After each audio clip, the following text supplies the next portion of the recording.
Am I the a-hole for not wanting to meet my biological mother after she reached out 30 years later?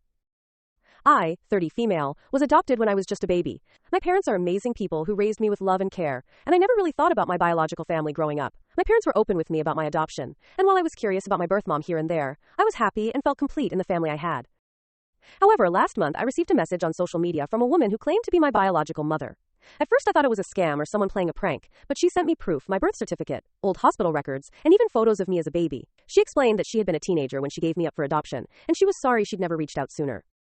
I'll be honest. I was shocked, confused, and a little angry. She had given me up. She chose to walk away from me for over 30 years, and now, after living her life, she wanted me to just accept her with open arms. I didn't know how to process it. My parents were the ones who loved and raised me, who sacrificed so much for me. And yet, here was this woman, asking for a chance after all this time. I took some time to think about it, and after a lot of internal struggle, I made the decision not to meet her.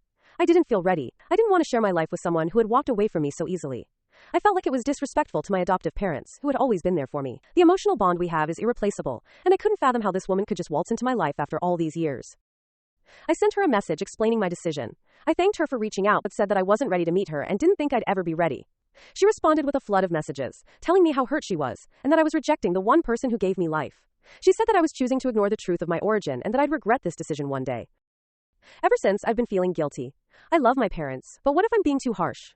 What if meeting her could give me closure or a deeper understanding of who I am? Am I wrong for not giving her a chance? Or am I justified in my decision to protect my relationship with my parents? So, am I the a-hole? Let me know down in the comments and don't forget to subscribe.